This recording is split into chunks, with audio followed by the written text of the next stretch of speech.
나를 누구라 하느냐? 예수님 당시 사람들은 다양한 대답을 하였습니다.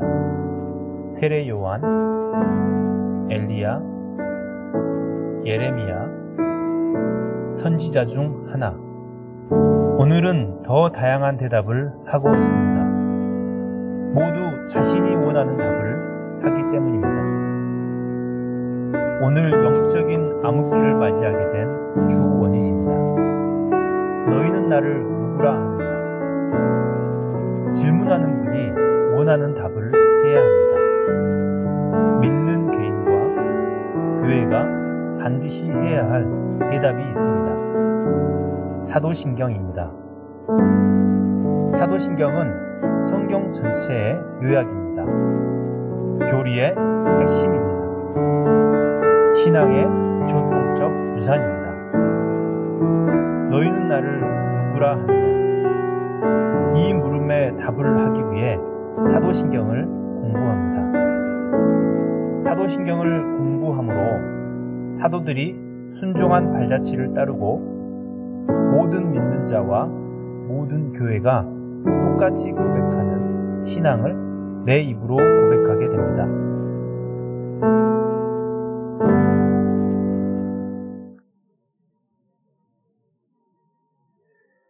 반갑습니다. 2023년 들어서는 오늘이 첫 번째 수요 성경 공부 시간입니다. 2023년은 소망의 해입니다. 하나님께 소망을 두고 영생의 소망을 두고 천국의 소망을 두자 이렇게 정했습니다. 수요 성경 공부, 온라인 수요 성경 공부는 금년 한 해 동안 소망의 해로 사는 데 있어서 하나님께 소망을 두고 영생의 소망을 두고 천국의 소망을 둘 수 있도록 디딤돌 역할을 할 것입니다. 같이 수요 성경 공부 금년에도 변함없이 함께 함으로써 수요 성경 공부가 소망의 해로 사는 데 있어서 디딤돌이 될 수 있기를 소망합니다. 먼저 오늘은 이제 제13강 성령님을 믿습니다. 성령님을 믿습니다. 공부할 계획입니다. 지난 과에 공부했던 12강 다시 오실 예수님 복습하도록 하겠습니다. 다시 오실 예수님 크게 5가지를 공부했습니다. 성경은 재림을 어떻게 약속하였습니까? 두 번째는 재림은 어떤 성격을 가지고 있습니까? 세 번째는 재림의 목적은 무엇입니까?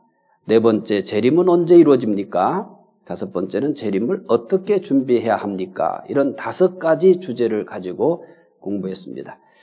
모두 꼭 기억해야 될 내용입니다만은 다 기억할 수 없기 때문에 다시 복습하면서 꼭 기억해야 될 내용을 언급을 다시 하겠습니다.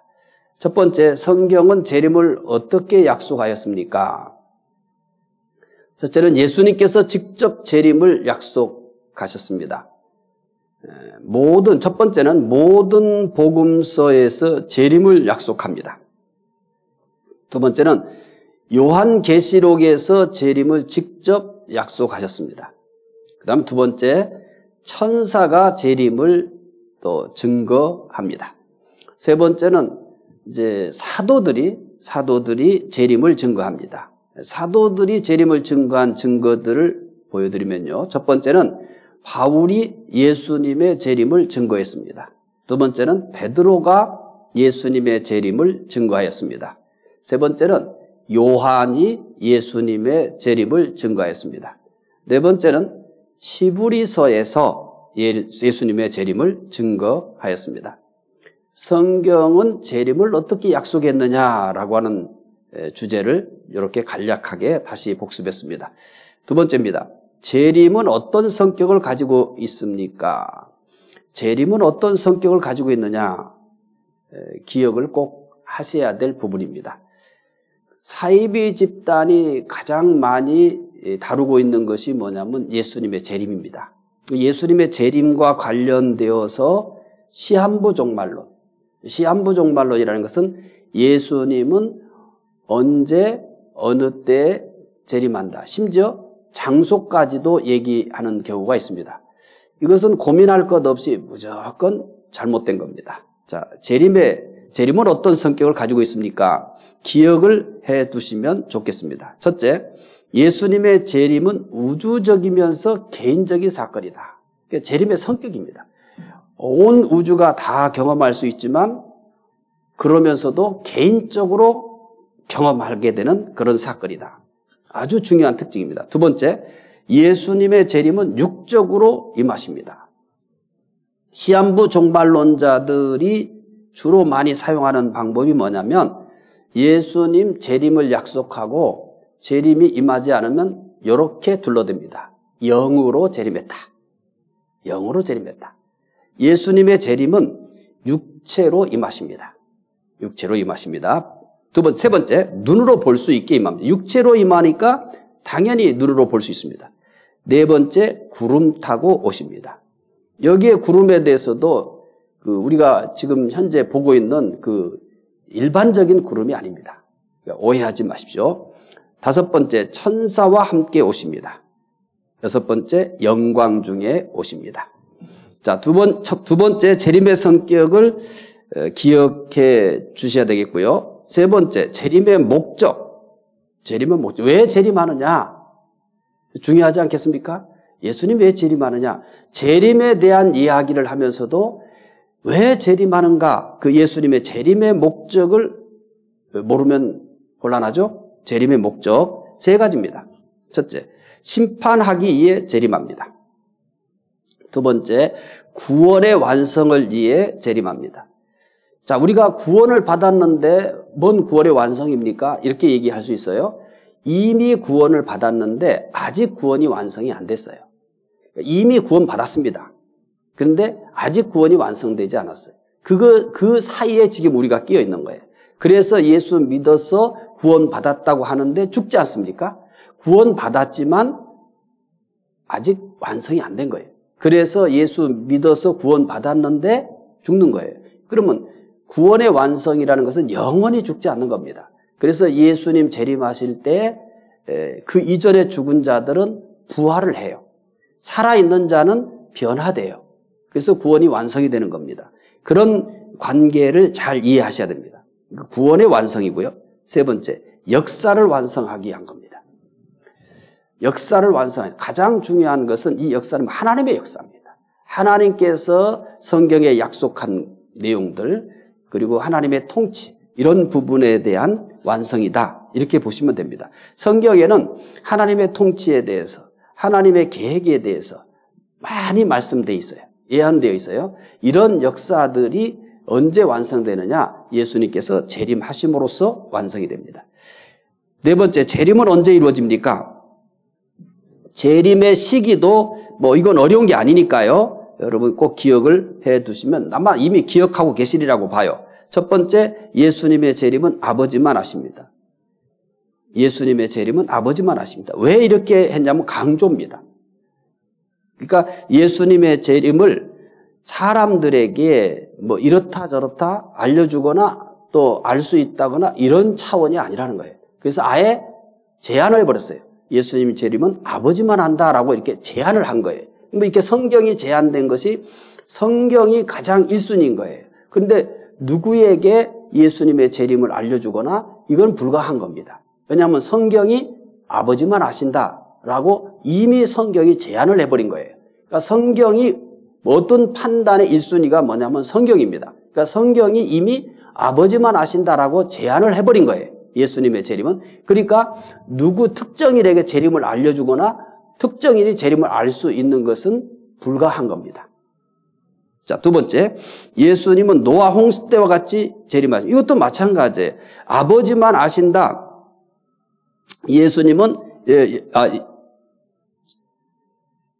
예수님의 재림이 아버지만 아신다라고 하는 것을 다르게 풀어 쓴 것이 뭐냐면 두 번째, 예수님의 재림은 갑자기 이루어진다. 갑자기 이루어진다는 것에 대한 부연 설명이 뭐냐면 첫째, 번개와 같이 재림한다. 두 번째, 예수님은 노아 홍수 때와 같이 재림한다. 세 번째, 예수님은 도적같이 임한다. 이것도 뭐하고 같은 거냐면 재림은 아버지만 아신다는 거예요. 그래서 다른 사람들은 아무도 모를 수 있다. 모른다라고 하는, 아버지만 아신다라고 하는 것, 사람은 모른다라고 하는 것을 이렇게 표현을 달리한 거예요. 번개와 같이, 노아 홍수 때와 같이, 도적과 같이 임한다. 표현을 달리한 것인다. 사람은 모른다. 이런 의미겠습니다. 다섯 번째입니다. 재림을 어떻게 준비해야 됩니까? 이거 중요하죠? 세 가지만 기억하십시오. 첫째, 인내입니다. 끝까지 인내해야 된다. 두 번째, 깨어 있어야 된다. 깨어 있어야 된다는 성경이 있잖아요. 깨어 있는다는 것은 두 가지 의미를 포함하는 겁니다. 그러니까 깨어 있다라고 얘기했을 때는 두 가지를 잘 기억하시면 더 이상 여러분들이 깨어 있다는 것이 무슨 의미인가 고민 안 해도 돼요. 첫째가 뭐냐면 기도로 깨어 있는 겁니다. 두 번째는 근신하는 겁니다. 세 번째, 사모하며 기다려야 됩니다. 사모하며 기다려야 됩니다. 그래서 끝까지 인내해야 된다. 깨어 있어야 한다. 사모하며 기다려야 된다. 쉽게 얘기하면 이렇게 이제 앞에 가면 인내해야 된다. 깨어 있어야 된다. 기다려야 된다. 이렇게 요약해서 얘기하면 그래요. 재림 어떻게 준비해야 돼요? 인내해야 된다. 기도해야 된다. 기다려야 된다. 이 세 가지 단어만 기억하시면 되겠습니다. 사도신경은 첫 번째로 성부 하나님에 대한 신앙을 고백합니다. 사도신경은 첫 번째로 성부 하나님에 대한 신앙을 고백합니다. 두 번째는 성자 하나님에 대한 신앙을 고백합니다. 두 번째는 성자 하나님에 대한 신앙을 고백합니다. 세 번째는 성령 하나님에 대한 신앙을 고백합니다. 사도신경이 성부, 성자, 성령 하나님에 대한 신앙을 표현함으로써 삼위일체 신앙을 분명히 한 겁니다. 다시 말씀드릴게요. 사도신경은 첫째로 성부 하나님에 대한 신앙 고백이에요. 두 번째가 성자 하나님에 대한 신앙 고백이에요. 세 번째가 성령 하나님에 대한 신앙 고백이에요. 단순히 성부, 성자, 성령을 나열하는 것이 아니에요. 성부, 성자, 성령 하나님에 대한 신앙을 표현함으로써 삼위일체 하나님을 분명히 하는 겁니다. 삼위일체라는 표현이 나왔기 때문에 잠시 언급하고 지나가겠습니다. 삼위일체는 설득의 대상이 아닙니다. 그리고 삼위일체란 이런 거다라고 증명하는 것에 초점이 되어 있지 않습니다. 삼위일체 하나님은 믿음의 대상이에요. 이렇게 생각하시면 됩니다. 하나님께서 천지를 창조하셨습니다. 이렇게 얘기했을 때 우리는 그걸 믿는 거예요. 그러니까 하나님이 천지 만물을 창조했다. 성경은 이렇게 선포하고 지나가요. 그러면 하나님이 천지를 창조했다는 것을 증명을 해야 될 이유가 없어요. 그것은 증명의 대상이 아니라 믿음의 대상이에요. 자, 이런 거와 똑같은 거예요. 하나님 스스로 계십니다. 그러면 스스로 계신다는 것은 증명의 대상입니까? 설명의 대상입니까? 아니요. 증명할 수도 없고 설명할 수도 없는 겁니다. 이거는 믿음의 대상이에요. 우리가 이것을 믿음의 대상으로 알고 이 믿음을 도와주기 위해서 부연적인 설명을 할 수 있어요. 부연적인 이런 어떤 증명들을 할 수 있어요. 이거는 뭐냐면 부연적인 거예요. 부차적인 거예요. 이것이 하나님이 계시다는 것을 증명하는 것에 목적이 있는 것도 아니고 하나님이 계시다는 것을 설명하는 데 목적이 있는 게 아니에요.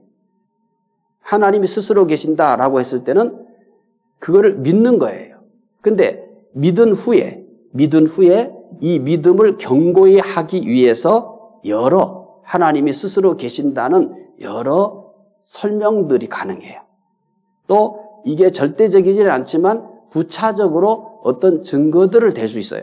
이것은 하나님은 스스로 계신다라고 하는 것은 믿는 이들에게만 설명이 가능한 것이고 증명이 가능한 거예요. 믿지 않는 사람들에게 하나님은 스스로 있습니다 라고 아무리 설명하고 또 증거를 해도 그거는 불가한 거예요. 그러니까 스스로 계신 하나님 이렇게 얘기했을 때 그 하나님은 믿음의 대상인 거예요. 그러면 우리가 그 뒤에 스스로 계시다는 것에 대한 여러 설명들이 따라올 수 있는데 이것은 믿는 사람들에게 그 믿음을 도와주는 2차적인 겁니다. 삼위일체 하나님에 대해서도 마찬가지예요. 세 인격이 있어요. 그런데 모두 동등한 하나님이에요. 이런 건 세상에 없는 거예요. 그리고 이것을 증명하려고 노력할 필요가 없어요. 아까 얘기한 것처럼 스스로 계시는 하나님, 이것을 우리가 믿는 것처럼 삼위일체 하나님도 삼위일체란 이러이러한 겁니다 라는 설명이 불가합니다. 무엇을 예를 들어서 설명하는 것도 불가능합니다. 왜냐하면 그것은 삼위일체가 아니기 때문에 그래요. 그래서 삼위일체를 도와주기 위한 여러 설명들이 있는데 그 설명이 오히려 삼위일체를 이해하는데 도움이 아니라 삼위일체 하나님을 성경에 계시된 삼위일체 하나님이 아니라 이상한 하나님이 돼요. 때로는 삼신론이 돼요. 세 하나님을 믿는 것이 돼요. 그 다음에 단일신론이 돼요. 세 인격체인데 한 분 하나님이에요. 이것은 세상에 그 어디에도 없는 거고 하나님은 스스로 계십니다. 하나님이 천지 만물을 창조했습니다. 예수님께서 동정녀 마리아를 통해 성령으로 잉태하셨습니다. 이런 맥락의 얘기인 겁니다. 그래서 삼위일체는 절대 설명하려고 하거나 또 이것을 이해시키려고 하는 노력들은 오히려 삼위일체 하나님을 모르는 거고 삼위일체 하나님을 망가뜨릴 수가 있습니다. 이렇게 하는 것이 간단해요. 세 인격체이신데 한 하나님입니다. 성부, 성자, 성령은 다 다른 인격체예요. 그런데 한 하나님이에요. 이건 세상에 없습니다. 그래서 이것을 증명하려고 하거나 설득하려고 하는 대상이 아니다. 이렇게 생각하시면 되겠습니다. 사도신경에서 성령을 믿사오며 라고 하는 것은 무엇을 의미합니까? 사도신경에서 성령을 믿사오며 이렇게 우리는 신앙 고백하잖아요. 간단하게 이것을 일단 이해를 해야 되니까요. 성령을 믿사오며 라고 하는 이것은 무엇을 의미할까요? 라고 하는 것은 성령님이 하나님이시라는 성경의 가르침을 믿는다는 고백입니다. 이 속에는 이게 다 함축되어 있는 겁니다. 성령을 믿사오며 이렇게 간단하게 신앙 고백을 하고 지나가지만 성령을 믿사오며 라고 하는 것은 성령님이 하나님이시라는 성경의 가르침을 믿는다는 그런 고백이고 의미입니다. 그래서 이 시간에는 성령님은 어떤 분이십니까? 그러니까 성령을 믿사오며 라는 의미는 다 전달이 됐어요. 성령은 믿사오면은 성령님이 하나님이시라는 성경의 가르침을 믿는다. 이런 의미라고 얘기했어요. 그러면 이제부터는 성령님은 어떤 분이십니까? 하는 부분들을 설명을 해서 성령을 믿사오며 라는 이 신앙 고백을 더 풍성하게 도와드리겠습니다. 성령은 어떤 분입니까? 첫째, 성령은 하나님이십니다. 성령은 하나님이세요. 성부도 하나님, 성자도 하나님, 성령도 하나님. 그런데 세 인격제예요. 인격은 달라요. 그런데 한 하나님이에요. 이게 삼위일체라고 얘기했어요. 그래서 성령은 하나님이시다. 그래서 첫 번째가 뭐냐면 성령은 하나님이시다. 그러니까 하나님과 동등대다라는 겁니다. 예수님에 대해서도 이 빌립보서에서 하나님과 동등됨을 취하지 않았다라고 설명을 해요. 하나님과 동등됨. 그러니까 성자 예수님도 하나님이신데 하나님과 동등된 것을 취하지 않고 육신이 되신 거죠. 성령님은 하나님과 동등하시다. 마태복음 28장 19절을 읽어보겠습니다. 그러므로 너희는 가서 모든 민족을 제자로 삼아 아버지와 아들과 성령의 이름으로 세례를 베풀고. 자, 세례를 베푸는데 어떻게 세례를 베풀라고 합니까? 아버지와 아들과 성령의 이름으로. 세 인격체예요. 그런데 한 하나님이에요. 그래서 동일한 하나님이 아니라면, 동등한 하나님이 아니라면 아버지와 아들과 성령의 이름으로 세례를 베풀 이 얘기를 하지 않을 겁니다. 두 번째, 고린도후서 13장 13절 읽어보십시다. 주 예수 그리스도의 은혜와 하나님의 사랑과 성령의 교통하심이 너희 무리와 함께 있을지어다. 여기서 많이 들었죠? 어디서 많이 들었을까요? 예배 마지막에 축도의 내용이 이 고린도후서 13장 13절이에요. 주 예수 그리스도의 은혜와 하나님의 사랑과 성령의 교통하심이 너희 무리와 함께 있을지어다. 예배 맨 마지막 시간에 축도를 하잖아요. 이 축도가 이 범주 안에 들어있는 거예요. 우리 주 예수 그리스도의 은혜와 하나님의 무한하신 사랑하심과 성령의 교통하심, 성령의 충만하심, 뭐 이렇게 여러 설명이 붙을 수 있는데 이 고린도후서 13장 13절이에요. 이게 맨 마지막에 예배 끝에 주일 예배 드릴 때 축도가 고린도후서 13장 13절. 그래서 예수 그리스도 은혜, 하나님의 사랑, 성령의 교통하심. 역시 마찬가지. 이것도 성령님께서 하나님과 동등하신 분이시라는 것을 보여주고 있습니다. 두 번째입니다. 지금 우리가 하는 것은 성령은 뭐라는 거예요? 하나님이다라는 거죠. 성령은 하나님이시다라는 것을 설명하고 있는 거예요. 그래서 하나님과 동등하신 분이다. 두 번째, 성령님은 전지하시다. 전지라는 말을 썼을 때는 누구에게만 쓸 수 있어요? 하나님에게만. 그래서 성령님 전지하다는 거예요. 고린도전서 2장 10절부터 11절 읽어보겠습니다. 오직 하나님이 성령으로 이것을 우리에게 보이셨으니 성령은 모든 것 곧 하나님의 깊은 것까지도 통달하시느니라. 사람의 일을 사람의 속에 있는 영 외에 누가 알리요? 이와 같이 하나님의 일도 하나님의 영 외에는 아무도 알지 못하느니라. 성령은 하나님의 일을 아세요. 성령은 오직 하나님이 성령으로 이것을 우리에게 보셨으니 성령은 모든 것 곧 하나님의 깊은 것까지 통달하십니다. 전지하신 분이라는 겁니다. 그러니까 성령은 전지하십니다. 이 얘기를 하는 것은 성령은 어떤 분이라는 거예요? 하나님이라는 것을 설명하기 위한 겁니다. 자, 세 번째입니다. 스가랴 4장 6절 읽어보겠습니다. 그가 내게 대답하여 이르되 여호와께서 스룹바벨에게 하신 말씀이 이러하니라. 만군의 여호와께서 말씀하시되 이는 힘으로 되지 아니하며 능력으로 되지 아니하며 오직 나의 영으로 되느니라. 이게 성령입니다. 그러면 나의 영으로 되느니라. 성령은 전능하시다는 거예요. 그러니까 성령은 전능하시다라는 것을 확인해 드리는 것은 무엇을 증명하기 위한 거예요? 성령은 하나님이시다. 성령은 하나님이시다. 이걸 증명하기 위해서 성령은 전능하시다. 이 얘기. 이런 전지하다, 전능하다 이런 표현들은 모두 누구에게만 쓸 수 있는 거냐면 하나님에게만 쓸 수 있는 거예요. 다음과 같은 표현도 마찬가지. 네 번째, 성령님은 어디든지 계십니다. 시편 139편 7절 읽어봅시다. 내가 주의 영을 떠나 어디로 가며 주의 앞에 어디로 피하리까? 어디든지 계시다는 거예요. 이런 것을 하나님의 속성이라고 그래요. 이런 것은 어려운 말로 편재성, 어디든지 계시다. 성령님은 어디든지 계신다. 왜? 하나님이시니까. 그래서 하나님의 절대적인 속성을 배웠을 거예요. 하나님의 전지, 전능, 어디든지 계신다. 편재성. 그 다음에 또 마찬가지. 다섯 번째도 성령님은 하나님이다라고 하는 것을 증명하기 위해서 설명하는 거예요. 성령님은 뭐 하시다? 영원하시다. 영원하신 것은 하나님밖에 없어요.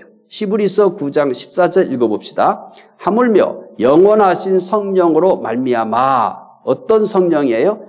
영원하신 성령. 누구에게만 영원하다라는 말을 쓸 수 있다고요? 하나님에게만 영원하다라는 말을 쓸 수가 있는 겁니다. 지금 여러분들에게 소개해드린 전지, 전능, 전지하시다, 전능하시다, 어디든지 계시다, 영원하시다. 이것은 하나님의 속성을 공부하면서 절대적 속성이라고 그래요. 피조물에게서는 볼 수 없는 거예요. 그러니까 피조물에게서는 발견할 수 없는 속성을 가리켜 절대적 속성이라고 하는데 전지, 전능, 어디든지 계시다, 영원하다. 이런 것은 어디서만 발견되는 속성이에요? 하나님에게서만 발견되는 속성이에요. 그러니까 성령께서 전지하시다, 전능하시다, 어디든지 계시다, 영원하다. 성령을 이렇게 표현한 것은 성령이 곧 어떤 분이라는 거예요? 하나님이다라는 설명이에요. 그러니까 우리가 성령에 대해서 성부는 1위, 성자는 2위, 성령은 3위 이런 식으로 생각하면 안 돼요. 3위는 1위, 2위, 3위를 얘기하는 게 아니에요. 세 인격을 얘기하는 거예요. 다시 얘기할게요. 3위일체라고 했을 때 위라고 하는 것은 뭐냐면 1위, 2위, 3위를 얘기하는 게 아니라고요. 그럼 뭘 얘기하는 거예요? 인격을 얘기하는 거예요. 세 인격을 얘기하는 거예요. 그래서 성부가 1위, 성자가 2위, 성령이 3위 이 얘기가 아니에요. 그래서 지금 성령이 하나님과 동등하시다라는 것을 성령은 전지하시고 성령은 전능하시고 성령은 어디든지 계시고 성령은 영원하시다. 이 얘기를 한 거예요. 이것은 어디서만 우리가 공부하는 거예요? 하나님의 절대적인 속성을 공부할 때 했던 거죠. 좀 이제 우리가 다 배웠기 때문에 이거 어디서 들은 건데? 라고 생각할 거예요. 예, 맞아요. 들었어요. 하나님의 절대적 속성을 공부할 때 하나님의 절대적 속성은 하나님에게서만 발견되는 속성을 얘기하는 거예요. 자, 그러면 성령님은 하나님이다. 이 설명을 하기 위해서 지금 전지, 전능, 어딘지 계시다, 영원하다. 이렇게 성경은 성령에 대해서 설명하는 것을 보니까 성령은 어떤 분이다? 하나님이다. 자, 그 다음 두 번째입니다. 성령은 인격자이시다. 자, 이 부분도 꼭 잘 다 아는 거예요. 인격을 얘기할 때는 항상 세 가지를 얘기하면 돼요. 지정의. 이분에게 지정의가 있느냐? 그러면 지정의가 성경에서 다 발견되면 이분은 어떤 분이라는 게 인격자다라는 얘기입니다. 그러니까 제발 하나님에 대해서 인격자이시라는 것을 절대 놓치면 안 되는 겁니다. 그러니까 요동치 않는 그냥 딱 그대로 있는 분이 아니에요. 인격자이신 겁니다. 지정의. 이 세 가지를 다 가진 거예요. 성부 하나님에 대해서도 그래요. 성자 하나님에 대해서 그래요. 성령 하나님에 대해서도 뭐냐면 인격자이시다라는 거예요. 그래서 기독교 신앙은 인격적입니다. 그래서 기독교에서 비인격적인 것은 이건 사비적인 겁니다.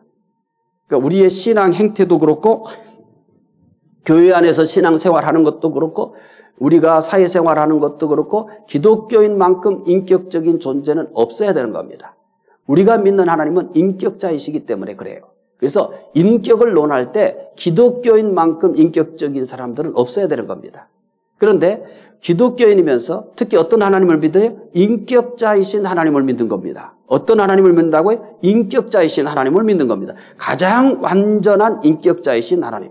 그러면 가장 완전하신 인격자이신 하나님을 매일 우리가 부르고 만나는데 우리 믿는 사람들은 안 믿는 사람보다 인격적으로 낮다 그러면은 상당히 슬픈 일입니다.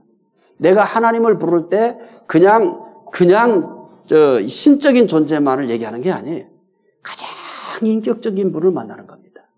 우리가 찬송을 해도 그래요. 어떤 분에게 찬송하는 거냐면 가장 완전한 인격자이신 그 하나님을 찬양하는 겁니다. 우리가 말씀을 배우되 그래요. 그분과 동행하는 것도 어떤 분과 동행하느냐면 그냥 절대적인 전능하신 신만을 의미하는 게 아닙니다. 어떤 분이냐면 가장 인격의 완전체, 그분과 동행하는 겁니다. 기독교 신앙에 대해서 자꾸 우리가 공부하면서 조금씩 단순히 지식이 아니라 우리들의 수준 그리고 깨달음이 높아져야 되는 겁니다. 그러면 누구보다도 가장 완전한 인격체이신 하나님을 부르고 그 하나님을 배우고 그 하나님과 교제하는데 우리에게 인격의 변화가 일어나지 않는다는 것은 우리 신앙에 심각한 문제가 있다는 얘기입니다. 자, 이런 얘기 있어요. 오랫동안 친구와 같이 지나면 나도 모르는 사이에 친구를 어떻게 돼요? 닮아가요. 또 부부가 서로 어떻게 오래 살다 보면 닮아가요. 자녀도 마찬가지예요. 부모에게서 태어나서 그 가정 안에서 생활하게 되면 자기도 모르는 사이에 닮아가요. 그러면 우리가 예수를 닮는다, 하나님을 닮는다라고 했을 때 여러분은 뭘 닮는다고 생각하십니까? 전능성을 닮는 겁니까? 전지함을 닮는 겁니까? 영원성을 닮는 겁니까? 어딘지 있는 걸 닮는 겁니까? 그러면 하나님을 닮는다는 게 뭘 닮는 걸까요? 이 질문에 답을 할 수 있어야 됩니다. 자, 우리 자주 얘기하잖아요. 예수님을 닮아야 합니다. 하나님을 닮아가야 됩니다. 우리는 그의 자녀이니까. 자녀들이 부모를 닮는 것은 닮으려고 안 해도 닮아가요. 내가 싫은 것까지 닮아가요.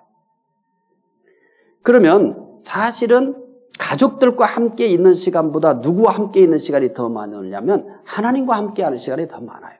끊임없이 우리는 그분을 부르고 의지하니까요. 그래서 예수님을 닮는다, 하나님을 닮는다라고 하는 닮는 것의 본질이 그의 인격을 닮는 거예요. 간단하게 얘기하면 그의 인격을, 하나님의 인격을 닮아가는 거예요. 아버지의 인격을 닮아가는 거예요. 성자의 인격을 닮아가는 거예요. 성령의 인격, 그러니까 다 똑같아요. 하나님의 인격이니까. 그래서 제가 이제 물으면 여러분들이 무한해지잖아요. 이제 이럴 때 묻고 싶었어요. 예수님을 닮아갑시다. 하나님을 닮아가야죠. 그러면 뭘 닮는 거예요? 하나님을 닮는데 뭘 닮는다는 거예요? 예수님을 닮는데 뭘 닮는다는 거예요?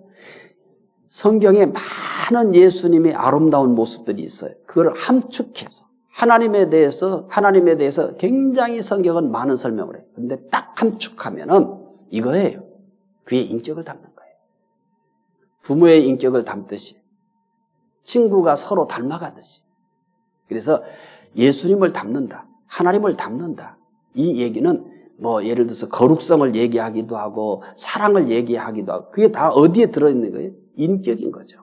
그래서 한마디로 요약하면은 거룩성을 닮아가야 되고, 그의 사랑을 닮아가야 되고, 그의 겸손을 닮아가야 되고, 이렇게 다양한 그의 삶의 모습들을 성경에 얘기해요. 근데 이런 모든 것들을 어디에서 나온 거냐면 그분의 인격에서 나온 거예요. 그러니까 인격에서 나타난 현상들이 뭐예요? 사랑이고 겸손이고 거룩이고. 어디에서 나타난 결과물들이라고 생각해요? 인격에서, 하나님의 인격에서 하나님의 사랑이 나타난 거예요. 인격의 결과물들이에요. 인격의 결과물들이 아까 말씀드린 것처럼 사랑이고 거룩함이고 또 뭐 겸손이고. 근데 우리는 이거를 본질을 이해하지 못하고 사랑을 얘기하고 겸손을 얘기하는 거예요. 그게 어려운 거예요. 잘 안 되는 거예요. 인격을 담는 거예요. 그분의 인격. 자, 계속해서 봅시다. 그러면 인격을 얘기할 때는 몇 가지라고요? 지정의입니다. 첫째, 하나님의 지성입니다. 성령님의 지성. 읽어봅시다. 오직 하나님이 성령으로 이것을 우리에게 보이셨으니 성령은 모든 것 곧 하나님의 깊은 것까지 통달하시느니라. 사람의 일을 하나님 속에 있는 영 외에 누가 알리요? 이와 같이 하나님의 일도 하나님의 영 외에는 아무것도 알지 못하니라. 이 하나님 성령이 아까 전지성에 대해서 소개할 때 인용한 성경 구절이잖아요. 성령의 지성. 성령은 지적이다.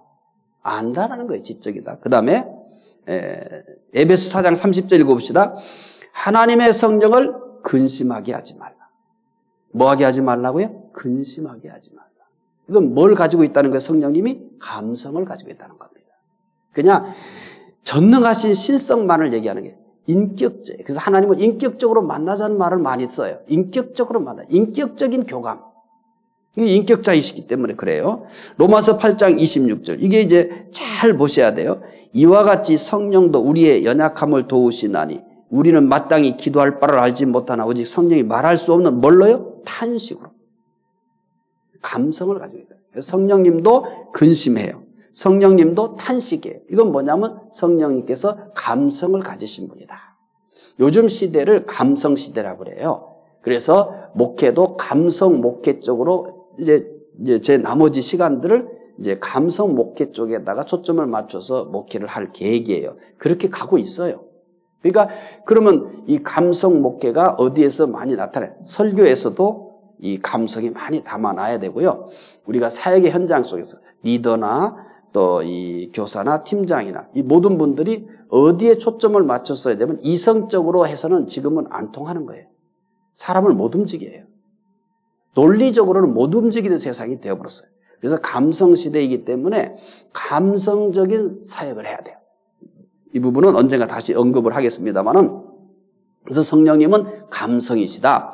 그 다음에 세 번째, 뭐가 나오고 있어요? 의지겠죠. 성령님의 의지. 고린도전서 12장 11절. 이 모든 일을 같은 한 성령이 행하사 그 뜻대로 각 사람에게 나눠주시니라.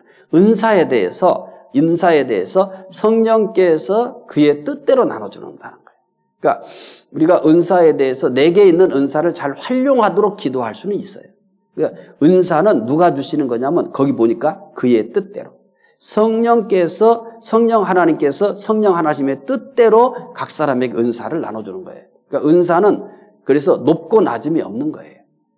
똑같은 성령께서 주셨기 때문에. 그럼 우리의 기도는 뭐냐면 하나님이 성령께서 나에게 주신 은사를 잘 활용하는 겁니다. 은사는 뭐예요? 틀린 게 아니에요. 다른 거예요. 어떤 은사가 더 높고 낮음이 없어요. 왜? 성령의 선물이니까. 그럼 우리들의 고민은 뭐냐면 내가 어떤 은사를 구할 거냐 이게 아니에요. 그러니까 우리들은 하나님이 성령께서 이미 주신 은사가 뭔지를 발견하는 거예요. 그리고 그 은사를 뭐 하는 거예요? 활용하는 데 초점이 있는 거예요. 내게 주어진 은사가 뭐냐? 그리고 그 은사를 어떻게 활용할 것이냐가 지금 우리들의 과제예요. 근데 이미 나에게 은사를 줬는데 자꾸 내게 주어진 은사를 어떻게 하면 잘 활용할 것인가를 고민하지 않고 사람들이 선호하거나 뭐 대단하던 것만 막 구하는 거예요. 그건 우리들의 신앙에 적합하지 않은 겁니다. 성령님께서 내게 믿는 순간 모든 믿는 사람들에게는 은사가 있어요. 또 어떤 것은 태어날 때부터 주어진 은사도 있어요. 그래서 이미 주신 은사를 어떻게 활용할 것이냐가 오늘을 사는 그리스도인들의 가장 큰 과제예요. 그러니까 잘못 배운 거예요. 막 어떤 은사를 주십시오. 어떤 은사를 막 주십시오. 이것이 오늘 우리들이 해야 할 일이 아니에요.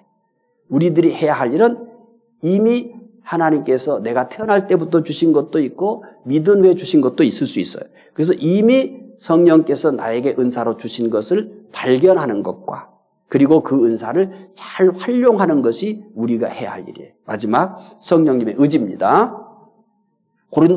성령님의 의지했죠. 성령께서 하셨고 그 다음 세 번째 하나님의 영입니다.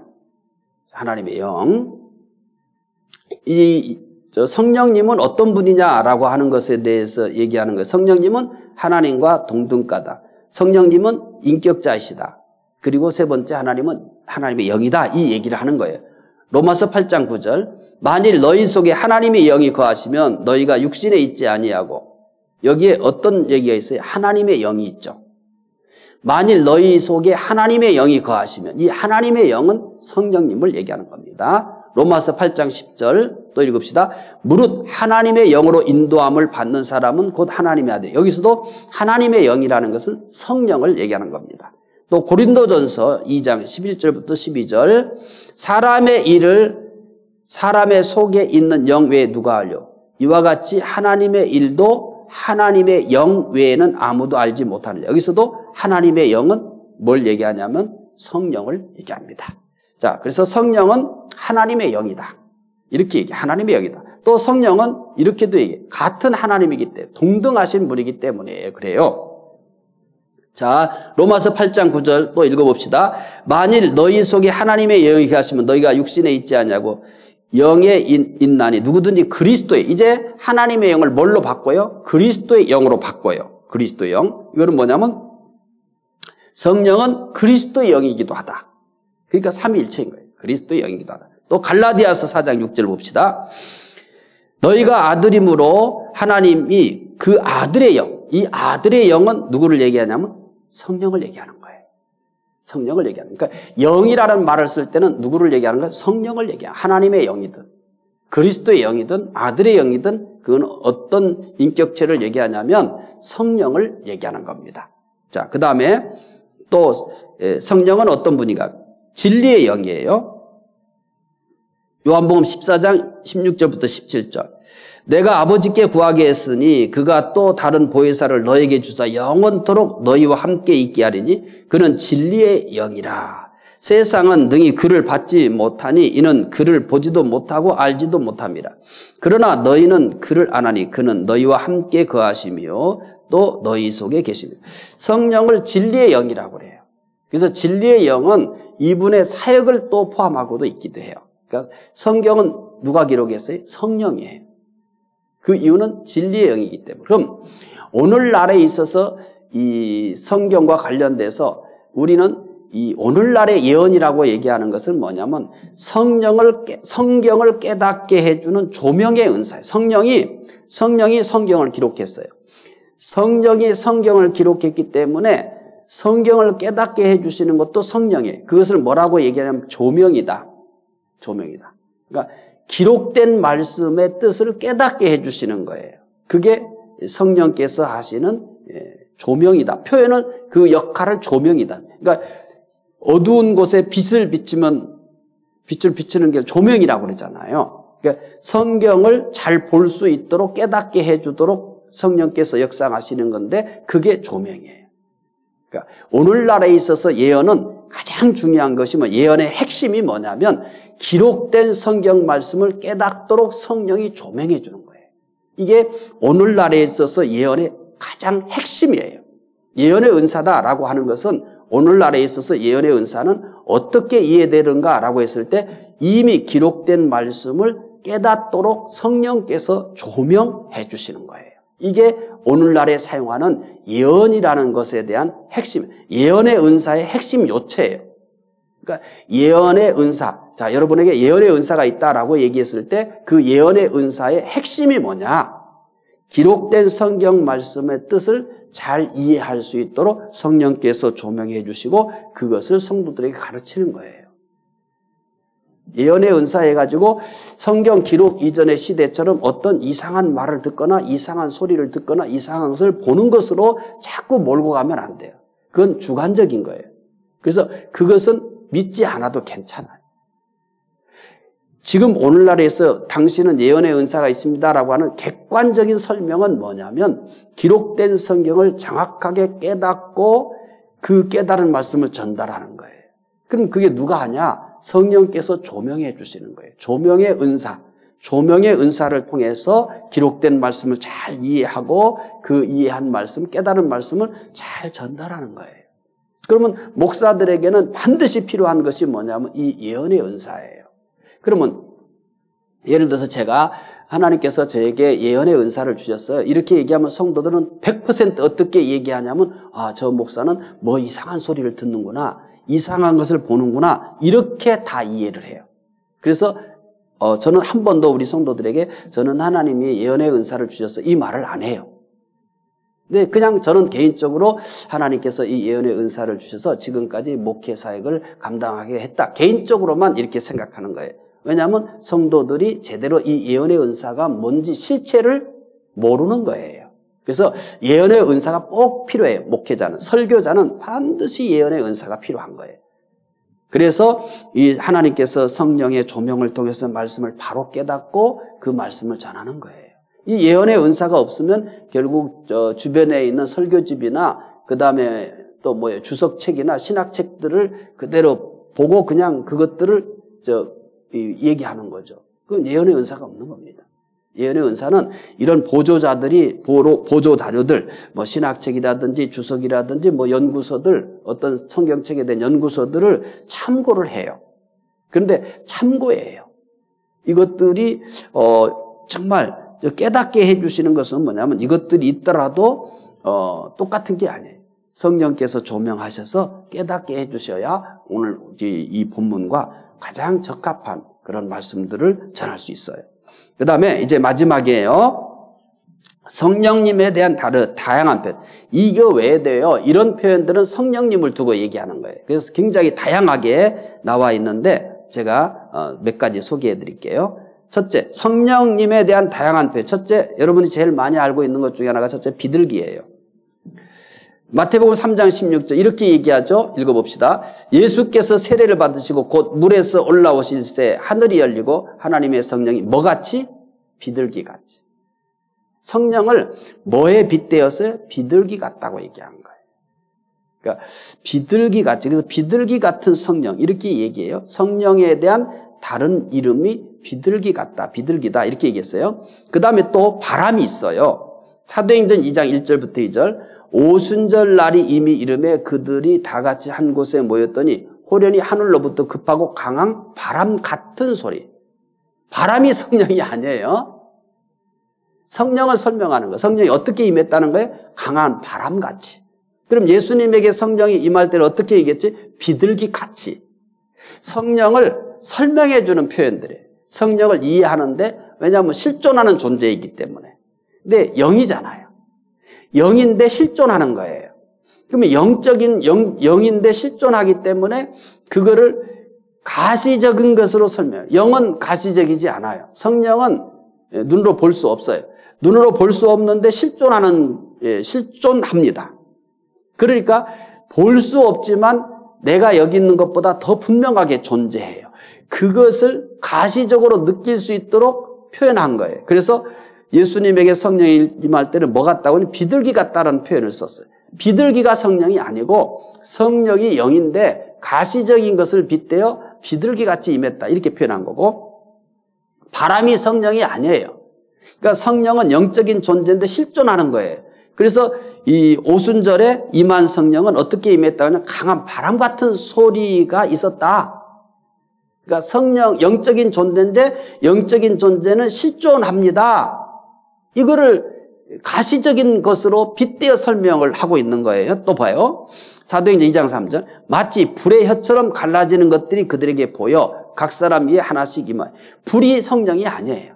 그러니까 영적인 존재인데 실존하는 거예요. 그의 역사가 있는 거예요. 그래서 그 표현을 불의 혀 같다라고 표현을 한 거예요. 자, 그 다음에요. 네 번째는 물입니다. 요한복음 4장 7장만 보겠습니다. 7장 38절부터 39절. 나를 믿는 자는 성경에 이른과 같이 그 배에서 생수의 강이 흘러나오리라 하시니 이는 그를 믿는 자들이 받을 성령을 가리켜 말씀하신 것이라. 이 생수의 강이 흘러나오는데 그들이 받을 성령을 표현하니까 생수, 물이죠. 물. 생수라고 해도 돼요. 성령을 영적인 존재, 그런데 실존하는 존재. 근데 그 성령의 역사를 뭐를 가시적인 존재. 생수는 보이잖아요. 물은 보이잖아요. 그 가시적인 존재처럼 설명을 한 거예요. 영적인 존재. 근데 영적인 존재인데 뭘 강조하고 싶은 거예요? 실존한다는 것을 강조하고 싶은 거예요. 실존한다는 것을 강조하기 위해서 비둘기 같다, 바람 같다, 불 같다, 물 같다고 표현한 거예요. 또 볼까요? 이런 것은 성령의 뭐를 강조한다고요? 실존한다는 것. 가시적인 존재보다 더 실존한다는 것을 설명하고 싶은 거예요. 그 다음 기름이에요. 누가복음 4장 18절. 주의 성령이 내게 임하셨으니 이니 가난한 자에게 복음을 전하게 하시려고 내게 기름을 부으시고 나를 보내서 포로된 자에게 자유를, 눈먼 자에게 다시 보게 함을 전파하며 눌린 자를 자유롭게. 이게 뭐예요? 기름을 부었다라고 합니다. 옛날에 기름을 부어서 이렇게 진짜 머리에 기름을 부어서 직을 수행하게 한 사람들이 있어요. 왕, 또 누가 있어요? 제사장, 선지자. 이 사람들에게 머리에 기름을 부었어요. 예수님은 어떻게 기름을 부었어요? 성령으로 기름 부었어요. 예수님은 왕이시고 제사장이시고 선지자예요. 그래서 예수님이 사역하신 것에 대해서 성령으로 기름 부었다. 그러니까 성령을 뭐를 빗대어 설명한 거냐면 기름. 기름도 가시적이잖아요. 근데 성령은 눈에 안 보여요. 그러니까 눈에 안 보이는데 성령으로 부어주신 것을 기름을 부었다라고 표현을 한 거예요. 그 다음 또 봅시다. 6번째, 인이에요, 인. 그가 또한 우리에게 인치시고 보증으로 우리 마음에 성령 인치셨다. 그러니까 도장 찍는 거예요. 도장 찍는 거. 성령이 우리에게 확신을 주신 거예요. 그래서 이것을 어떻게 했다고 인쳤다라고 얘기를 해요. 도장을 찍었다는 거죠. 에베소서 1장 13절. 그 안에 너희도 진리의 말씀 곧 너희의 구원의 복음을 듣고 그 안에서 또한 믿어 약속의 성령으로 뭘 받았다? 인침을 받았다. 성령이 임하신 것에 대한 확신이죠. 그것을 도장 찍었다, 인쳤다라고 얘기를 하는 거예요. 이런 예를 들어서 비둘기, 바람, 불, 물, 기름, 인 이런 것들은 영적인 존재인데 성령의 특성을 가시적인 것으로 표현한 거예요. 이것은 무엇의 강조점이 있냐면 영이지만 보이지 않지만 실존하는 존재다. 이것을 얘기합니다. 자, 복습하겠습니다. 13강 성령님을 믿습니다. 첫째, 성령님은 어떤 분입니까? 그래서 성령님은 어떤 분입니까? 해서 오늘 이것만 배운 거예요. 사실은 많이 봤는데 첫째는 성령님은 하나님이십니다. 두 번째는 성령님은 인격자십니다. 세 번째, 성령은 영이십니다. 네 번째, 그리스도의 영입니다. 다섯 번째, 진리의 영입니다. 그리고 성령님의 다양한 표현을 공부한 거예요. 그러면 다시 그러니까 크게는 성령님은 하나님이다. 성령님은 인격자다. 하나님의 영이다. 그리스도의 영이다. 진리의 영이다. 성령님에 대한 다양한 표현들. 비둘기, 바람, 물, 불, 기름, 인. 이렇게 얘기한 거죠. 자, 그러면 차근차근 다시 봅시다. 전체를 이해하기 위해서 제가 이렇게 한 겁니다.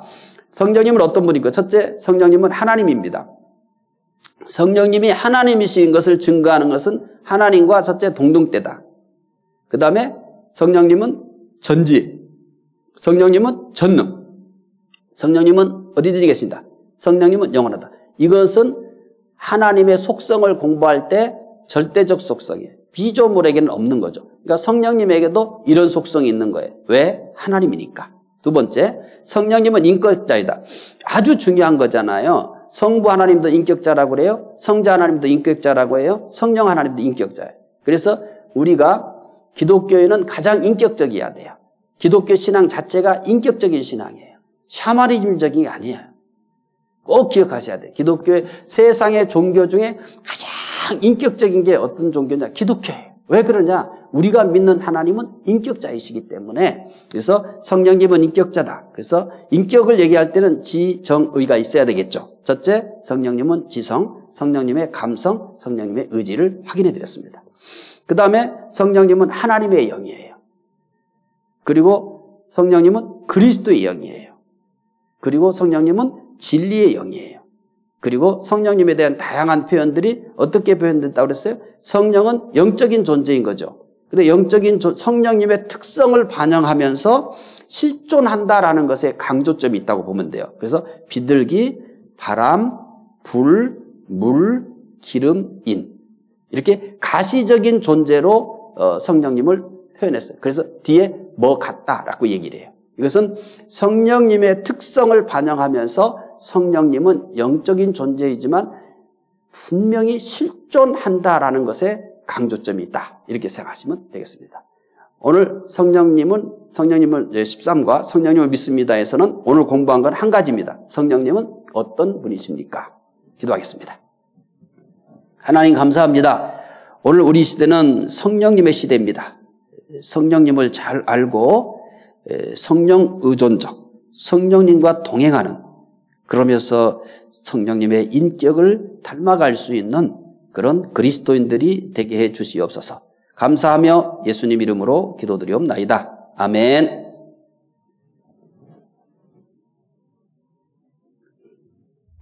너희는 나를 누구라 하느냐? 예수님 당시 사람들은 다양한 대답을 하였습니다. 세례 요한, 엘리야, 예레미야, 선지자 중 하나. 오늘은 더 다양한 대답을 하고 있습니다. 모두 자신이 원하는 답을 하기 때문입니다. 오늘 영적인 암흑기를 맞이하게 된 주 원인입니다. 너희는 나를 누구라 하느냐? 질문하는 분이 원하는 답을 해야 합니다. 믿는 개인과 교회가 반드시 해야 할 대답이 있습니다. 사도신경입니다. 사도신경은 성경 전체의 요약입니다. 교리의 핵심입니다. 신앙의 전통적 유산입니다. 너희는 나를 누구라 하느냐? 이 물음에 답을 하기 위해 사도신경을 공부합니다. 사도신경을 공부함으로 사도들이 순종한 발자취를 따르고 모든 믿는 자와 모든 교회가 똑같이 고백하는 신앙을 내 입으로 고백하게 됩니다.